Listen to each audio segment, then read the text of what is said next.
Здравейте, аз съм Насио, а вие сте с Black Station TV History. Днешният епизод е за историята на A Tribe Called Quest.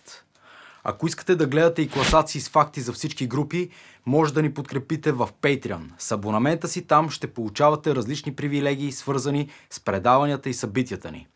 Ако пък получите Black Station монетата, ще може да посещавате всичките ни събития до края на годината напълно безплатно. За първите няколко човека, които ни подкрепят в Patreon, нашите партньори от ателие за татуировки Палитра ще подарят по една рекламна тениска, както и ваучер на стойност 300 лева чрез томбола. Оставяме линк в описанието. Може да ни подкрепите и тук, като натиснете бутона Subscribe. Приятно гледане!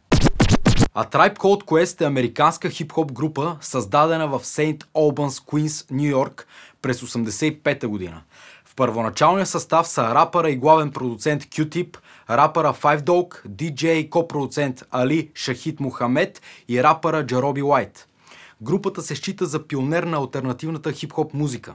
През 1991 година A Tribe Called Quest издават втория си албум, повлиян от джаза, The Low End Theory, смятан за отправна точка на алтернативния хип-хоп през 90-те години.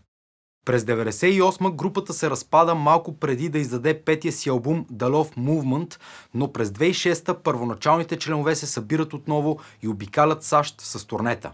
През 2016 групата издава шестия си и последен албум We Got It From Here, Thank You For Your Service, който все още е непълен, когато Five Dog почива внезапно през март 2016 и бе завършен от останалите членове след смъртта му.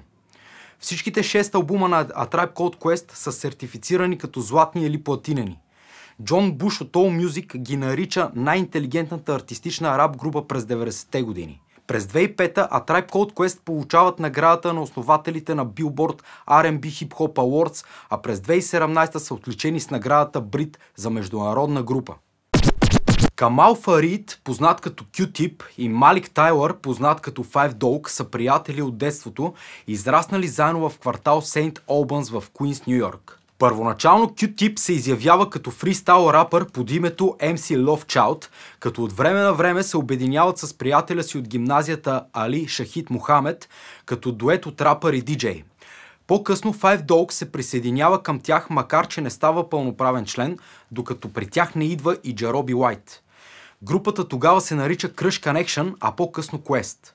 Окончателното име A Tribe Called Quest е измислено през 1988 от Jungle Brothers, които посещават същата гимназия, в която учат Q-Tip и Мухамед. Същата година Q-Tip прави първите си записи в песните на Jungle Brothers, Black is Black и The Promo.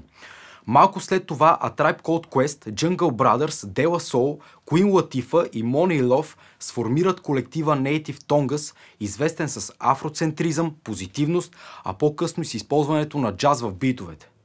През 1989-та Five Dog прави първия си запис в песента Buddy, Native Tongue Decision, която е ремикс на сингъла на De La Soul Buddy.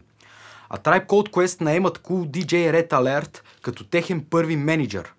В началото на 1989-та групата подписва демо договор с Geffen Records и продуцира демо с 5 песни, което включва бъдещия сингъл I Left My Wallet in El Segundo. Geffen решават да не предлагат на групата договор за записи и тя получава разрешение да сключи друга сделка. След като получава добри оферти за много албуми от различни лейбъли, групата избира скромна сделка, предложена от Jive Records. Тогава Jive са известни като независим рап лейбъл, който отчасти дължи успеха си на изграждането на кариерата на артистите Boogie Down Productions и Too Short. По-късно същата година A Tribe Called Quest пускат първия си 12-инчов сингъл Description of a Fool. Дебютният им албум People's Instinctive Travels and the Paths of Rhythm от 90-та година е характерен с игрив лиричен подход и лекомислено съдържание като безопасен секс, вегетарианство и младежки преживявания. Музиката е микс от джаз, фънк, соул и рок семпли. Албумът е признат от критиците. Хип-хоп списанието The Source ги оценяват с 5 микрофона, ставайки първия албум получил най-високата оценка. Албума набира скорост едва след пускането на синглите Bonita Applebum и Can I Kick It, като в крайна сметка постига златна сертификация през 1996-та. Втория албум на A Tribe Called Quest, The Low End Theory, излиза през 1991 година, като Check the Rhyme е водещ сингъл. Песента до голяма степен установява лиричното взаимодействие между Q-Tip и Five Dog. До тогава в повечето песни на групата има само вокали от Q-Tip, но той насърчава Five Dog да увеличи участието си въпреки скорошната си диагноза за диабет. В музикално отношение албума слива хип-хопа с непринудената атмосфера на джаза, особено бибоп и хардбоп, в комбинация с минималистичен подход към продукцията, който съкращава звука до вокали, барабани и бас. Смесителният инженер Боб Пауър изиграва основна роля в албума, тъй като той е натоварен да премахне повърхностния шум и статиката, които обикновено се чуват в хип-хоп песните, взети от стари винилови плочи. По време на сесиите за запис Уайт напуска състава, за да продължи кариерата си в кулинарните изкуства и групата наема Крис Уайти като техен нов мениджър. Лирично групата се фокусира върху редица социални проблеми, от изнасилвания в песента The Infamous Date Rape до консуматорство в Skypager, като същевременно критикува хип-хоп индустрията в няколко песни. Гости в албума са Leaders of the New School и други. Изпълнението им на живо на песента Scenario с Leaders of the New School в шоуто на Арсенио Хол довежда до по-голяма популярност. От тази песен и членът на лидерите Бъста Раймс привлича вниманието с куплета си в песента и му помага да започне успешната си солова кариера. Албума The Low End Theory е добре приет от критиците. The Source дават на групата втория пореден рейтинг с 5 микрофона. Албумът достига 45-то място в Billboard 200 и е сертифициран като златен през 1992. Той достига и платинен статус до 1995-та. След успеха си групата прави песента Hot Sex за саундтрака към филма с Еди Мърфи Бумеранг през 1992. А Tribe Called Quest издават третия си албум Midnight Marauders през 1993-та. Водещия сингъл Award Tour се превръща в най-успешния сингъл на групата и помага на албума да стане на 8-мо място в Billboard 200. Този албум е с подобрена лирическа игра между Five Dog и Q-Tip. Популярността на песента Electric Relaxation довежда до това, че тя става заглавен саундтрак към ситкома The Wayans Bros от 1995 до 1996. Темите в албума включват полицейски тормоз, религиозна вяра, хип-хоп и използване на думата нига. Този албум е и най-бързо продавания на A Tribe Called Quest. Сертифициране като платинен през януари 1995, което е само 14 месеца след издаването му.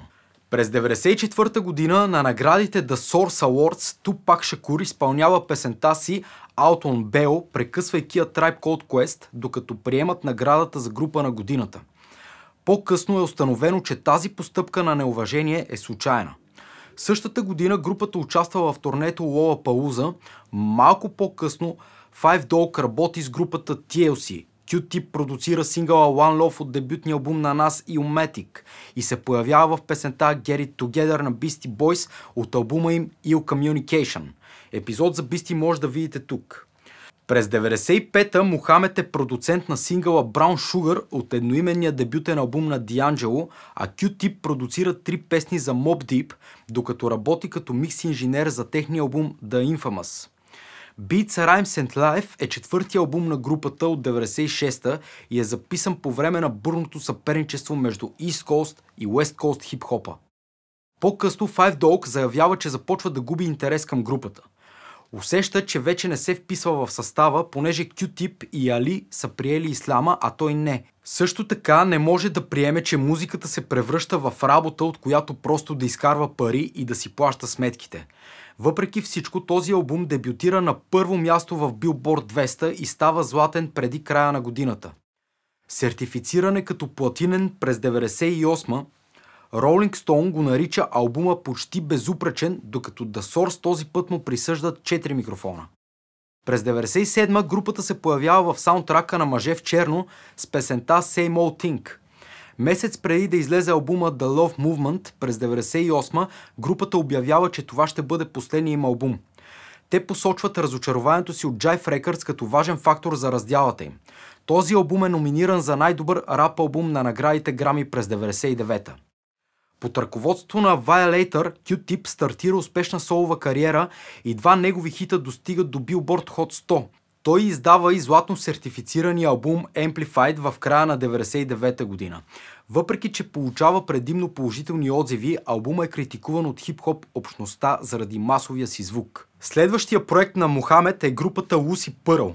Те имат два хитови сингъла Dance Tonight и Don't Mess With My Man от техния едноименен албум, който е сертифициран като златен няколко месеца след издаването му през 2000-та. През 2006-та A Tribe Called Quest се събират отново като гастролна група, отчасти за да помогнат на Five Dog с нарастващите му медицински разходи. Те стават хедлайнери на фестивала Bumbershoot в Сиатъл и изнасят няколко разпродадени концерта в САЩ, Канада и Япония. Групата също се появява на 2K Sports Bounce Tour, популяризирайки видеоиграта NBA 2K7. Според Five Dog, по това време A Tribe Called Quest планират да издадат албум, тъй като дължат на Jive Records още един под договора си за 6 албума. Групата е обявена за хедлайнер в турнето Rock the Bells през 2008, а същата година Five Dog получава бъбречна трансплантация от жена си.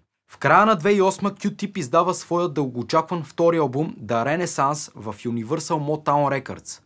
Five Dog също планира да издаде своя последващ албум Songs in the Key of Five Volume 1, но здравословните му проблеми забавят издаването. През 2015-та A Tribe Called Quest се събират отново, за да излезнат на участие в The Tonight Show с Джимми Фалън. Същата вечер са терористичните атаки в Париж и членовете на групата решават да оставят на страна различията си и да запишат нов албум We Got It From Here, Thank You For Your Service. Five Dog умира на 22 март 2016 поради осложнения, свързани с диабета. Албумът е незавършен, когато той умира, но оцелелите членове продължават да работят по него след смъртта му и We Got It From Here, Thank You For Your Service излиза през ноември същата година. Това беше за A Tribe Called Quest. Следете канала ни за още интересни епизоди. Ако пък искате да гледате и допълнителни видеа с топ 10 факти за всички групи, абонирайте се в Patreon. До скоро!